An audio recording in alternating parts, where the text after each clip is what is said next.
Everyone, কি খবৰ? আশা কৰোঁ সকলো ভালে আছে। আৰু আজি হৈছে বিজয়া দশমী, তাৰ উপলক্ষে আমি গৈ আছোঁ এতিয়া মূৰ্তি উঠাব, য'ত মানে মঙলদৈ নদীত গৈ আছোঁ আমি চাবলৈ, আৰু সকলোবিলাক দেখুৱাই থাকিম। আৰু আজিৰ পৰা যিহেতু পূজা শেষ, তো অকণমানতো বেয়া লাগিব, কিয়নো ইমান দিন ফূৰ্তি ফাৰ্তা কৰিলোঁ আৰু আজি এতিয়া বিদায় দিব লাগিব।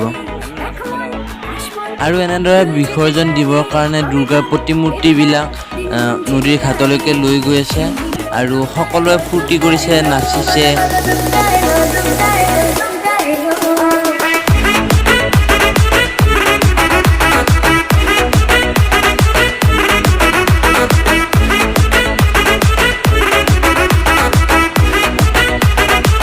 কালি দেখুৱাইছিলোঁ ইয়াতে পূজা, আৰু ইয়াৰ পৰা বৰ্তমান মণ্ডপ মূৰ্তিবিলাক লৈ গ'ল। এনেদৰে মই যিবিলাক দেখুৱাই আছোঁ, তো আগতে লৈ গ'ল কিজানি, তো যিমান পাৰিছোঁ দেখুৱাই আছোঁ আৰু চেষ্টা কৰি আছোঁ। চাওক,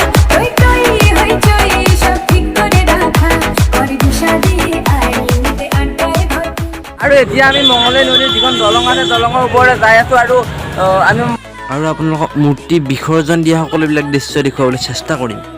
এতিয়া আমি মঙলদৈৰ যিখন ৰাসৰ ফিল্ড, তাত আমি আহিলোঁ, আৰু ইয়াত এখন মেলা হৈ আছে, তো মই দেখুৱাম। আৰু কেইফালে মানে চাউণ্ড আহি আছে, সেইকাৰণে কিছু ক্ষেত্ৰত মই ভইচ অভাৰ দিবলগীয়া হৈছে। তো এইটো ইয়াতে ৰাৱণ বনাইছে, আৰু যদি মই পাৰোঁ আপোনালোকক দহন হোৱা দৃশ্য দেখুৱাবলৈ চেষ্টা কৰিম। আৰু চাওক, চাৰিওফালে হাজাৰ হাজাৰ মানুহ, আৰু এনেদৰে সকলোৱে ঢোল তাল বজাই কিনে দেৱী মাক বিসৰ্জন দিব লৈ গৈ আছে। মূৰ্তি বিসৰ্জন দিয়া ঠাইখিনিলৈ আমাক যাব দিয়া নাই কাৰণে মই এটা বিল্ডিঙৰ ওপৰত উঠি কিনে এনেদৰে ক্লিপবিলাক লৈছোঁ, আৰু আপোনালোকক দেখুৱাইছোঁ। এয়া চাওক আপোনালোকে, মই অকণমান জুম কৰি দেখুৱাইছোঁ। এনেদৰে দেৱী মাৰ প্ৰতিমূৰ্তিবিলাক বিসৰ্জন দিবৰ কাৰণে লৈ আহি আছে।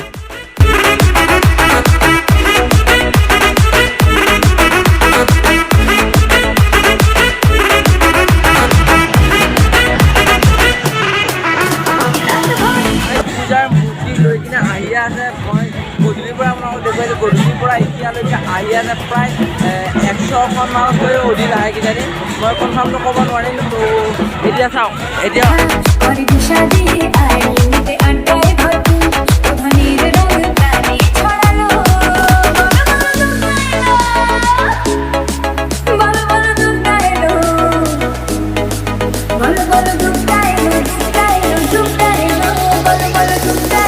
যিহেতু মঙলদৈ অঞ্চলৰ সকলোবিলাক মূৰ্তি সেই স্থানতে বিসৰ্জন দিয়ে, সেইকাৰণে ৰাতিলৈকে এনেদৰে মানুহে নাচি গাই আহিয়ে আছে।